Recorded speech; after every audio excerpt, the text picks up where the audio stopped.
আসলে আমাদের বেশিরভাগ মানুষের জীবনেই ভালো দিনগুলোর আয়ু বড্ড কম হয়। হাজার চেষ্টা করেও তাদের বাঁচিয়ে রাখা যায় না। জীবনের প্রতিটা সুন্দর মুহূর্তেরই অকাল মৃত্যু নিশ্চিত। একেই হয়তো বলে ভবিতব্য। আর খারাপ সময় অনেকটাই গরিব মানুষের খিদের মতো, ইচ্ছে অনিচ্ছের উপর তার আসা যাওয়া নির্ভর করে না। রাজকীয় চালে সে আসে, যতক্ষণ ইচ্ছে হয় থাকে, মাঝে মধ্যে ভারী একঘেয়ে লাগলে ক্ষণিকের জন্য বিদায় নেয়। শুনে একটুখানি বুকের ভেতরটা চিনচিন করছে, অল্প একটু মন খারাপ লাগছে। আমার বহুবার হয়েছে এই গল্পের কথক করতে গিয়ে, বহুবার গলার কাজটা একটু একটু ধরে এসেছে, ঢোক গিলতে কষ্ট হয়েছে।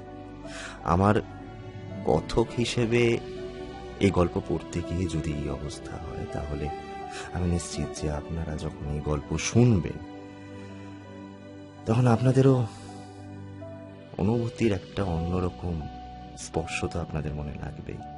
একটা দুর্দান্ত গল্প আসতে চলেছে খুব তাড়াতাড়ি এখন গল্প ইউটিউব চ্যানেলে। আসুন না, আমরা সকলে মিলে একটু শুনে একটা নতুন অনুভূতির জগতে যাই। আসলে ওই যে বলে না, মানুষ মানুষের জন্য, জীবন জীবনের জন্য।